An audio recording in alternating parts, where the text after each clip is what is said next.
और हाँ, इसने महामारी के आने का भी प्रिडिक्शन किया था, जो कि सच साबित हुआ। ऐसे इसके एपिसोड्स को हम ऑब्जर्व करें तो हमें प्रोड्यूसर्स के मेंटालिटी और उसके सीक्रेट के बारे में पता चल रहा है कि वह कैसा होगा। कार्मिक इफेक्ट से बचने में फायदा मिलती है। ये कार्टून उनके लिए कार्मिक इफेक्ट से बचने का एक बड़ा जरिया है। और यही इसके पीछे का सच्चाई है। दूसरे मत जिससे कल्कि के आगमन को डिफेंड किया जाता है, वह यह है कि जब कोई इंसानों का बाहर से आकर सहायता करता है तो उससे यहाँ के फ्री विल के लॉज टूटते हैं। पर ऐसा नहीं है, क्योंकि वह तो खुद ही इंसान का रूप धारण करके आए हैं।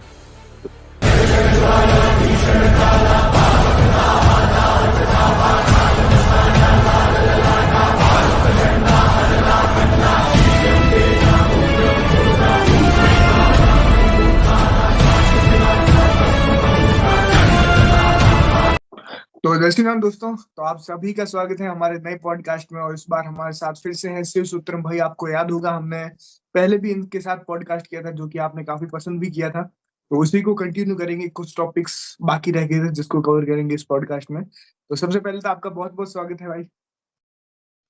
मुझे भी बुलाने के लिए आपका बहुत बहुत धन्यवाद। ओके, तो जैसे कि पिछली बार हमने सोलर फ्लेयर्स और काफी टॉपिक को क्लियर किया था, तो आज शुरू करते हैं मेनली सिम्पसन प्रिडिक्शन से रिलेटेड। क्योंकि आपने दुनिया भर में लोग चर्चाएं करते रहते हैं कि ये पहले से फ्यूचर देख लेते हैं या खुद फ्यूचर बनाते हैं। और अभी तक मेरे ख्याल से इसका क्रिएटर भी हाइड है, मतलब बताया नहीं है कि कौन है इसके क्रिएटर। तो इसके ऊपर क्या विचार है, आपको क्या लगता है कैसे ये प्रिडिक्शन करते हैं और बाकी सारी चीजें। हम्म, इसको लेकर ना हर तरह के अलग अलग थ्योरी दिया करते हैं। कुछ ये कहते हैं कि यह प्रिडिक्शन नहीं करता, बल्कि दुनिया में जो इवेंट्स होती है इसी से प्रेरित होकर होती है। मतलब कि कुछ लोग इस शो को देखकर इवेंट्स को इसी के अनुसार डिजाइन कर देते हैं। और ये भी कहते हैं कि इसके लेखक अलग अलग क्षेत्र का अच्छा खासा ज्ञान रखता है, इसलिए हम्म। उसी के आधारित यह बस अंदाजा लगा देता है कि क्या होने वाला है, जिसमें से कुछ सच हो जाते हैं। और भी कुछ लोगों के थ्योरीज देख लेते हैं। जैसे कि कुछ लोग कहते हैं कि हमारी थॉट्स और बिलीफ रियलिटी क्रिएट करती है, इसलिए वो हमारे मन में यह सब दिखाकर बैठाते हैं, जिसकी वजह से यह बाहर मैनिफेस्ट हो जाती है। पर देखा जाए तो ये पर देखा जाए तो यह शो कितना कोई देखता है। मैं तो नहीं देखता हूँ। अधिकतम लोग भी नहीं देखते हैं, ज़्यादा वेस्टर्न लोग ही देखते हैं। तो जितने लोग देखते हैं, ये उसी के अनुपात में रियलिटी में मैनिफेस्ट होगा ना। कम लोग देखते हैं तो इससे ज़्यादा प्रभाव नहीं पड़ता, लेकिन हाँ, थोड़ा पड़ता जरूर है। तो इसमें भी थोड़ी सच्चाइयाँ दिखती हैं। और जो लोग डार्क सोसाइटीज़ के बारे में जानते हैं, वो ये कहते हैं कि सिम्पसन प्रेडिक्ट इसलिए कर पाता है क्योंकि इसका जो प्रोड्यूसर है ना, वो फ्री मैसन से बिलोंग करता है, जो कि इनसाइडर है। मतलब कि डार्क सोसाइटीज़ के साथ कांटेक्ट रखने वाला है। एक ऐसी संस्था एक ऐसी संस्था से जो इस दुनिया की हर तरह की गतिविधियों को नियंत्रित करता है, प्लान करके करता है। इसलिए कहते हैं कि वो इस कार्टून के जरिए प्रिडिक्ट नहीं करते, बल्कि अपनी प्लान को रिवेल करते हैं। बराबर। हाँ, वैसे एक ये भी थ्योरीज है कि इसका लेखक टाइम ट्रेवल करता है इसलिए बता पाता है, या फिर लुकिंग ग्लास जैसी टेक्नोलॉजी है जिसमें वो फ्यूचर को देखकर बता पाता है। यह तो सर से टोपी उड़ा देने वाली थ्योरीज है, मतलब बहुत ही ज्यादा हाई फाई हो गए। खैर, इसके बारे में हम अंत में बात करेंगे, लेकिन उससे पहले मैं ये बताता हूँ कि इसका प्रोड्यूसर्स का फ्रीमैसन्स होना ही कैसे असली कारण है। यही कैसे रियल कॉज है, मैं बताता हूँ आपको। देखा जाए तो इस दुनिया के पॉलिटिकल फील्ड में जो भी होता है ना, वो सब पहले से ही प्लान करके होता है। और यह बात अमेरिका के 32वें प्रेसिडेंट डी रूजवेल्ट भी कहते हैं कि वहाँ के प्रेसिडेंट इलेक्ट नहीं बल्कि सिलेक्ट किए जाते हैं। यहाँ तक कि विलियम शेक्सपियर भी यही कहते हैं कि पूरा वर्ल्ड एक स्टेज है। मतलब कि यहाँ पर जो भी इवेंट्स हो रहा है, वो सब बैकग्राउंड में ही डार्क सोसाइटीज के द्वारा प्लान्ड हो गया है। और कुछ और कुछ भी जो मेन स्ट्रीम लाइन में होता है ना, वो सब प्लान्ड करके ही होता है। ये सब डार्क सोसाइटीज वालों के द्वारा ही नियंत्रित किया जाता है। इनको इनके हाथों में ना अभी इस पूरी दुनिया का कंट्रोल है। इल्यूमिनाटी भी कहा जाता है इन्हें, वन आई ग्रुप भी कहा जाता है, जो कि अभी सभी economical, political, scientific revolution, industrialization, technological movement, ये सभी तरह की मूवमेंट्स को कंट्रोल कर रहे हैं बैकग्राउंड से। और यह सब वो प्लान करके करते हैं, वरना लोगों पर से कंट्रोल भी हट सकते हैं। इतना ही नहीं, उनको एनवायरनमेंट में जो गुप्त गतिविधियां हो रही हैं उसके बारे में भी पता होता है। जो मेन स्ट्रीम लाइन में नहीं चलता उनके बारे में भी उनको पता होता है। तो जाहिर सी बात है कि जो भी इस कम्युनिटी से बिलोंग करेगा वो फ्यूचर को भी प्रिडिक्ट कर सकता है कि नहीं? बराबर। सिम्पसन का प्रोड्यूसर इसी कम्युनिटी से बिलोंग करता है, इसलिए वह कर पाता है। लेकिन कुछ लोग ना इस बात को यह करके खारिज कर देते हैं कि इसका प्रोड्यूसर फ्रीमेसन्स यानी कि उस डार्क ग्रुप से बिलोंग ही नहीं करता है। अब यही एक नया दुविधा है। लेकिन वो है या नहीं यह पता ना हम इस कार्टून को ऑब्जर्व करके ही लगा सकते हैं। जैसे कि देखा जाए तो यह कार्टून ट्रम्प के प्रेसिडेंट बनने का भी प्रेडिक्शन किया था। तो प्रेसिडेंट कौन बनेगा यह अच्छे से कौन जान सकता है? क्या इसके लिए टाइम ट्रेवलर होने की जरूरत है? क्या वो नहीं बत क्या वो नहीं बता सकता जो डार्क सोसाइटी से अच्छे खासा नाता रखता हो? बराबर। बिल्कुल जान सकता है वो। इस कार्टून ने सोलर इवेंट्स को भी प्रिडिक्ट किया है। कई सारी वोल्केनिक एरप्शंस होगी इसको भी प्रिडिक्ट किया है, जो कि अभी सही हो रही है। इससे यह पता चलता है कि इसका प्रोड्यूसर अपकमिंग एरा चेंजेस से भी परिचित है। अभी कुछ टाइम पहले अमेरिका के कुछ शहरों में आग लगा था, जंगलों में आग लगा था, उसको भी प्रिडिक्ट किया हुआ है वो। लेकिन अगर आप इस घटना के सच्चाई को जानने की कोशिश करेंगे ना तो पाएंगे कि वो प्लान्ड करके आर्टिफिशियली क्रिएट की गई थी। ड्यूज डायरेक्ट एनर्जी वेपन्स के द्वारा वहां पे आग लगाई गई थी। और हाँ, इसने महामारी के आने का भी प्रिडिक्शन किया था, जो कि सच साबित हुआ।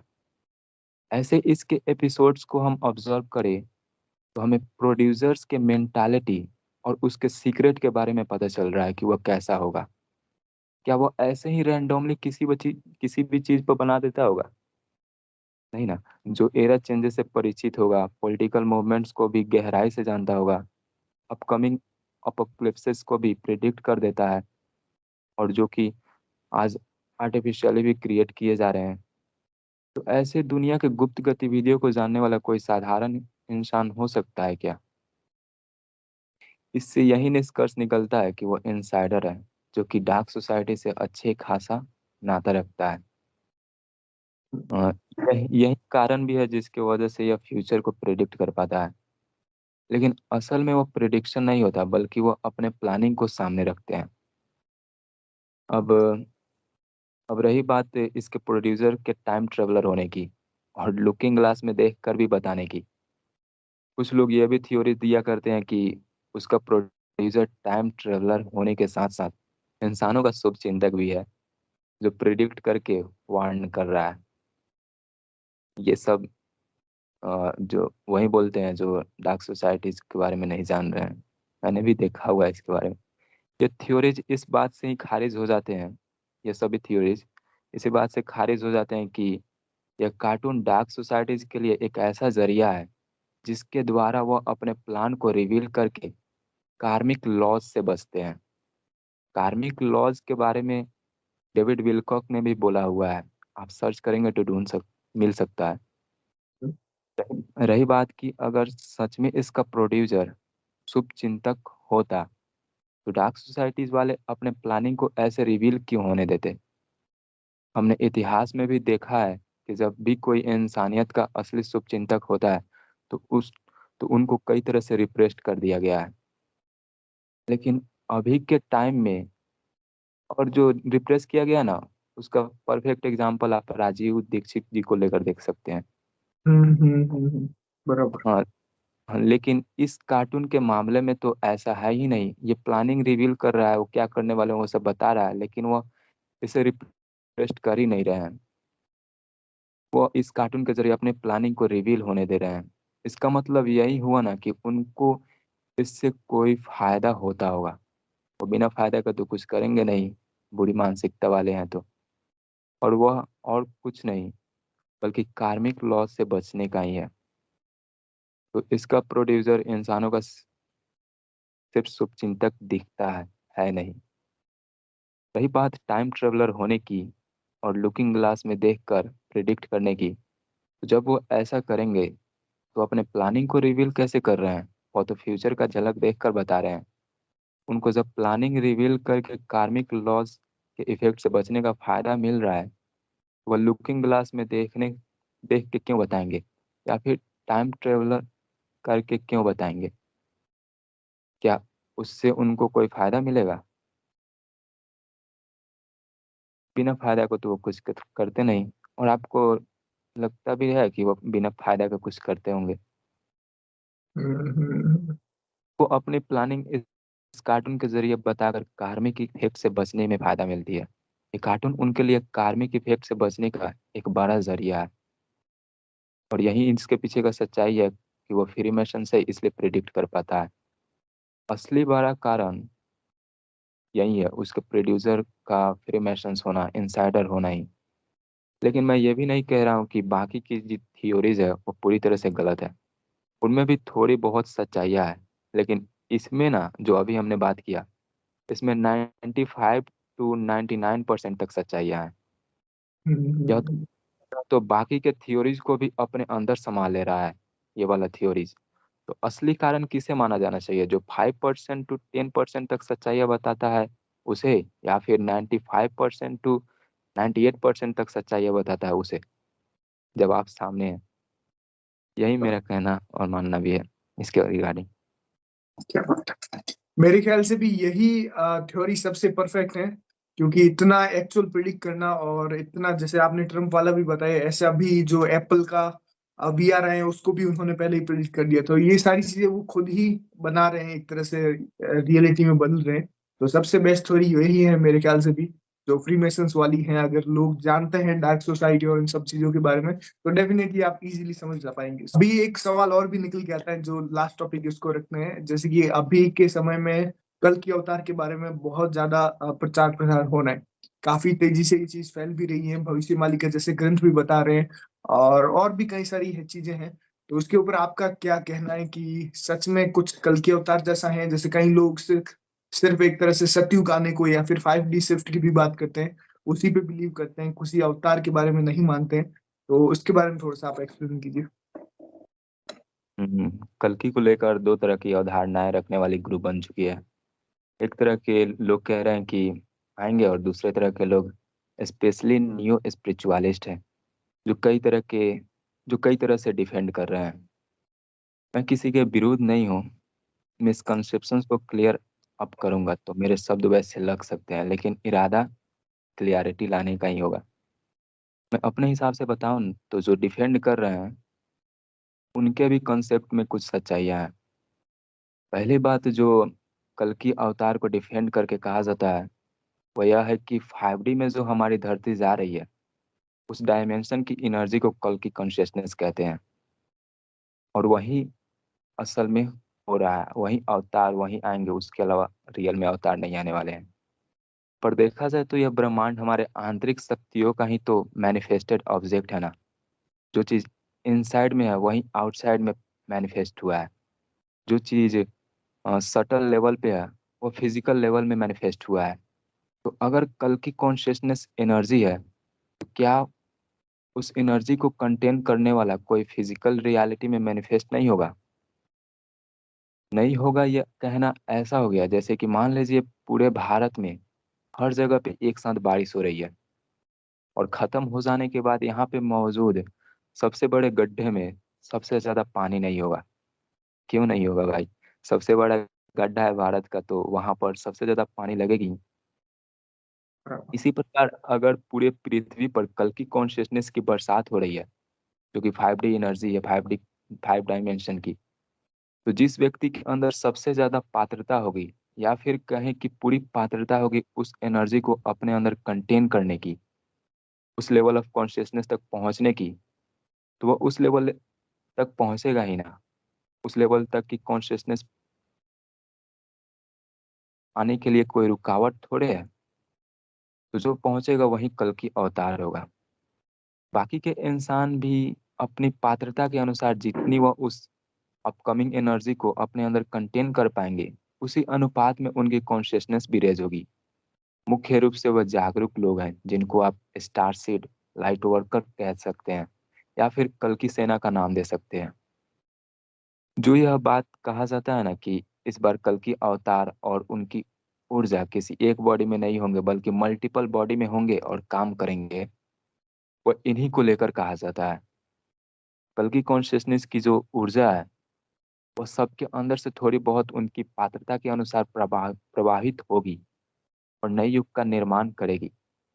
तो कल्कि के एक से ज्यादा बॉडी में होकर काम करने वाली बात भी पूरी तरह से गलत नहीं है ये।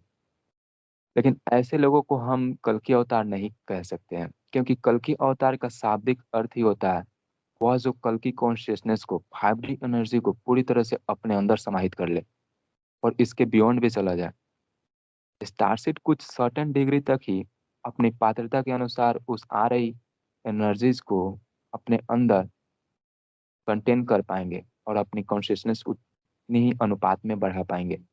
रुकावट उनके लिए भी नहीं है, अगर करना चाहे तो वो भी भगवान की प्राप्ति कर सकते हैं। लेकिन कल की अवतार जो है ना, वो श्रेष्ठ अवतार को नाम दिया गया है। कश्मीरी सैविज्म के अनुसार अगर हम देखें तो अवतार सादा शिव जो तत्व हैं जिनको महाविष्णु भी कहते हैं, उनसे आता है सभी तरह के अवतार। तो कल की अवतार तो कल के अवतार उसी से होंगे। वह टोटली गॉड हेड पर्सनालिटी के होंगे। अगर आप पंडित श्री राम शर्मा आचार्य जी की बात भी सुनेंगे तो पता चलेगा कि संधि वेला के समय में कुछ ऐसे महत्वपूर्ण काम आते हैं, कुछ ऐसे महत्वपूर्ण काम आते ही हैं जिसको पूरा करने के लिए गॉड हेड पर्सनालिटी की जरूरत पड़ती है। और जब भी जहाँ किसी चीज की जरूरत हो ना, तो वो इस ब्रह्मांड के द्वारा स्वयं ही रच दी जाती है। नहीं रचेगी यह कहना ऐसा हो गया कि प्रकृति हमसे कम इंटेलिजेंट है। लेकिन जब सब चीज की उत्पत्ति प्रकृति से ही होती है, इसलिए ऐसा कैसे कहा जा सकता है। अब अब वो कौन सी काम है जो गॉडहेड पर्सनालिटी वाले को पूरा करना पड़ता है। इस परिवर्तन के दौरान कोई भी जब बड़ा परिवर्तन होता है तो उस वक्त कौन सा काम ऐसा होता है जो गॉडहेड पर्सनालिटी को करना पड़ता है, वह बताना ठीक नहीं है, और वह सब बहुत हार्ड भी है, समझा नहीं जा सकता। और जो समझ में नहीं आता लोग उसके वक्ता को पागल कहेंगे ही। मैं बोलूंगा तो नहीं मानना भी थोड़ा मुश्किल होगा। मतलब कल की अवतार को लेकर कुछ ऐसी भी बातें हैं जो लोगों को जानना ठीक नहीं, क्योंकि इससे लोगों का ही नुकसान होगा। इसलिए उसके बारे में ना जानते हुए हम मैं ये क्लियर कर दूं कि मेरा मतलब यह बिल्कुल भी नहीं है कि काम कल की अवतार करे या फिर उनके सहयोगी जो स्टार सीड होगा। मेरा मतलब बिल्कुल भी नहीं है कि उसमें कोई कम कर रहा है और कोई ज्यादा कर रहा है। उसके बीच में कंपैरिजन नहीं होना चाहिए। ये छोटा काम किया, हुआ बड़ा काम किया, ऐसा करना ठीक नहीं। और ना ही मैं उन्हें छोटा बड़ा कह रहा हूँ ये सब बोलकर, क्योंकि सब नए युग के प्रति योगदान दे रहे हैं जिसके लिए प्रेम और कुर्बानी की जरूरत पड़ती है। और प्रेम छोटा बड़ा कम ज्यादा नहीं होता, यह बस होता है वरना नहीं होता। इसलिए हमें काम को देखकर जज नहीं करना चाहिए, बल्कि प्रेम जो वो दे रहे हैं ना और उनका इंटेंशन, उसे देखकर निर्णय करना चाहिए। वैसे भी सभी में से कल की कॉन्शियसनेस प्रवाहित हो रही है, तो वो नए युग के प्रति योगदान दे पा रहे हैं। सहयोग सबका है, इसमें प्रेम और ऊर्जा सबका लग रहा है। छोटा बड़ा समझने की भूल भी नहीं करना चाहिए। अगर हम बात करें दूसरे मत जिससे कल्कि के आगमन को डिफेंड किया जाता है, वह यह है कि जब कोई इंसानों का बाहर से आकर सहायता करता है तो उससे यहाँ के फ्री विल के लॉज टूटते हैं। पर ऐसा नहीं है, क्योंकि वह तो खुद ही इंसान का रूप धारण करके आए हैं।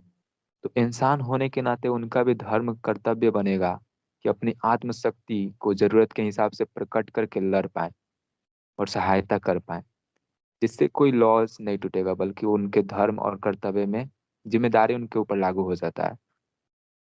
तीसरा मत देखकर जो कल की अवतार को डिफेंड किया जाता है, वह यह है कि हमें किसी दूसरे पर डिपेंड नहीं रहना चाहिए, क्योंकि ब्रह्म ज्योति हम में भी मौजूद है। इसलिए जब हम दूसरे पर डिपेंड होते हैं तो उसे अपने अंदर से प्रकट नहीं होने देते। और इस बात से मैं भी सहमत हूँ।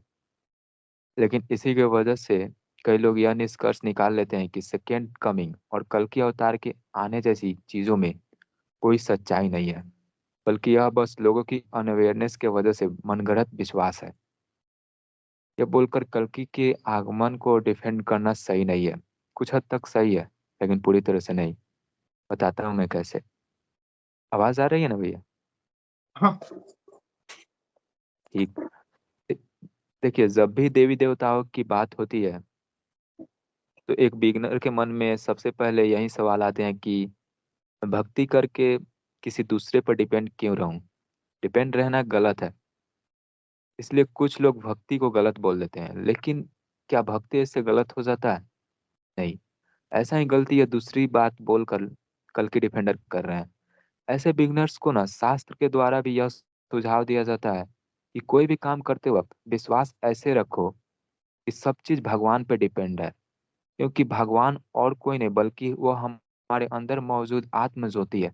और कर्म करते वक्त ऐसे करो कि सब चीज खुद पर डिपेंडेंट है, मतलब कि खुद की मानसिकता पर डिपेंडेंट है।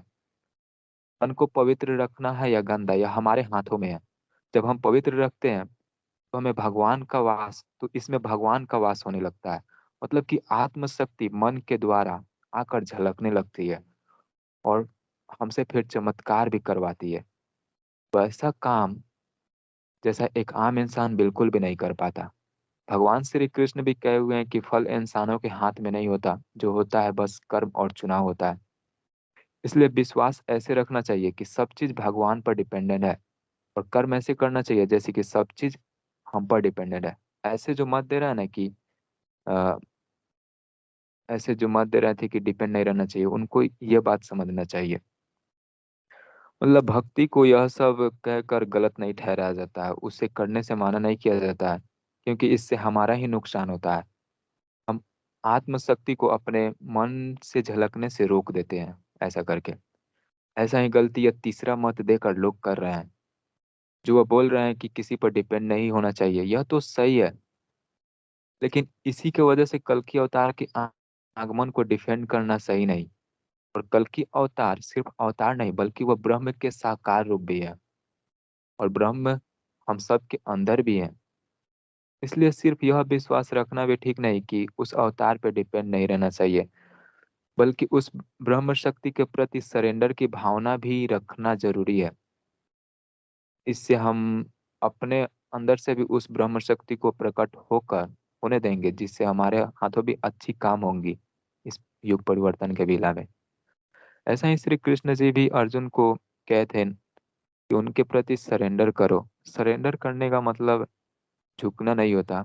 हमारा ब्रह्मांड ना कुछ सर्टेन तरीके से एक्ट और बिहेव करने के लिए प्रोग्राम्ड है, तो सर्टेन करके हम बस उसको हार्नेस करते हैं। जैसे चल रही ट्रेन में सामान को अपने सर के ऊपर ना रखकर फर्श पर रखकर उस ट्रेन की शक्ति को हार्नेस करते हैं ना, वैसे ही यही सरेंडर का करने का मतलब होता है। वरना बेकार में ऊपर प्रेशर्स बनते हैं और हमारे अंदर मौजूद डिवाइन एनर्जी भी बाहर फ्लो नहीं हो पाते। तो यही यह तीसरा मत देकर लोग गलती कर रहे हैं।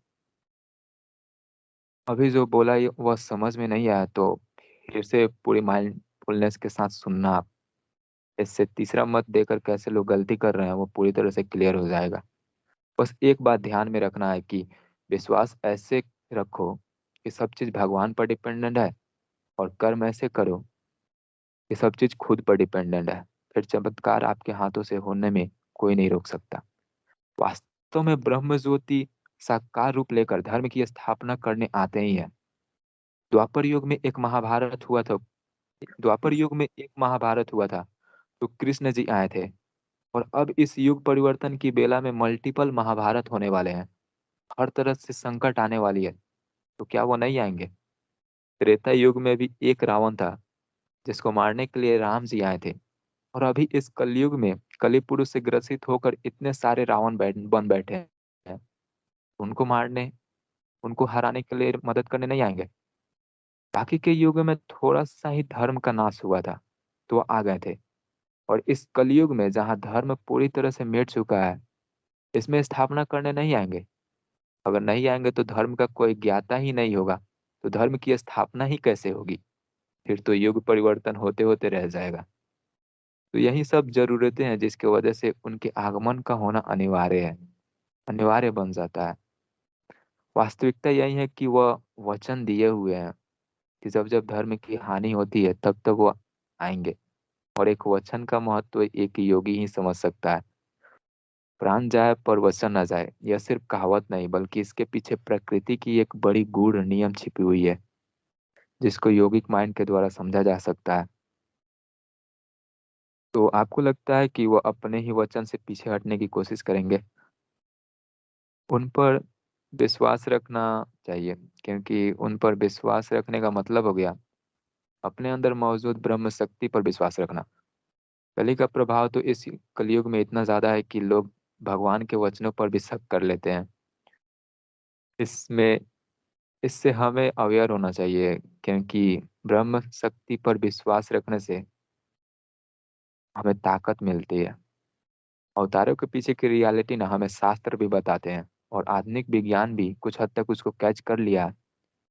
जो मैस्कुलिन एनर्जी होता है, जिन्हें हम शिव कहते हैं, उनको अपवर्ड ट्रायंगल से डिनोट करते हैं, और जो फेमिनिन एनर्जी यानी कि शक्ति होती है, उनको डाउनवर्ड ट्रायंगल से।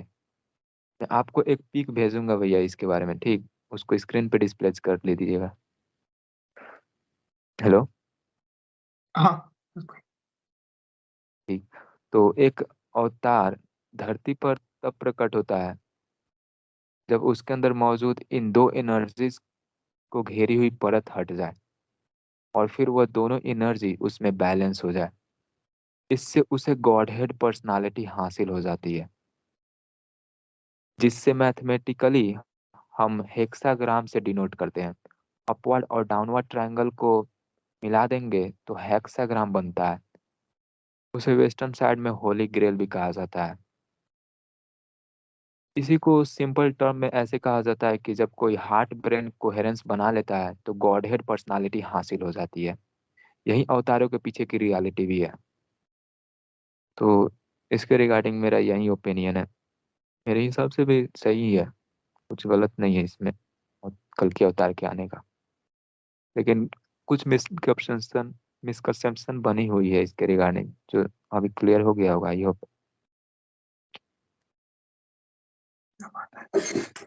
तो जितने भी दर्शक हैं मेरे ख्याल से इन्होंने काफी अच्छे से सभी चीजों को क्लियर किए हैं। कल के अवतार से रिलेटेड जो भी डाउट्स थे, जो भी मत है दुनिया भर में, उन सभी को बहुत अच्छे से क्लियर किए हैं। और अगर आपको कोई चीजें नहीं भी समझ में आती है तो रिपीट में आप देखिए, डेफिनेटली आपको वो चीजें माइंड करेंगी, क्योंकि काफी सारी चीजें हैं। तो डेफिनेटली वापस से देखिए, और जितने भी आपके फ्रेंड्स और जो भी इस चीज से अवेयर हैं या नहीं भी हैं उनको भी जरूर से शेयर कीजिए। बाकी इनसे जुड़ने के सारे लिंक्स डिस्क्रिप्शन में हैं, तो डेफिनेटली जाके जुड़ से ज्वाइन कीजिए, एक बार चेकआउट जरूर से कीजिएगा। तो मिलते हैं नेक्स्ट पॉडकास्ट में। बहुत बहुत शुक्रिया भाई आपका टाइम देने के लिए और सभी चीजों को अच्छे से एक्सप्लेन करने के लिए। आपका भी बहुत बहुत धन्यवाद। हर हर महादेव। हर हर महादेव। जी। ठीक।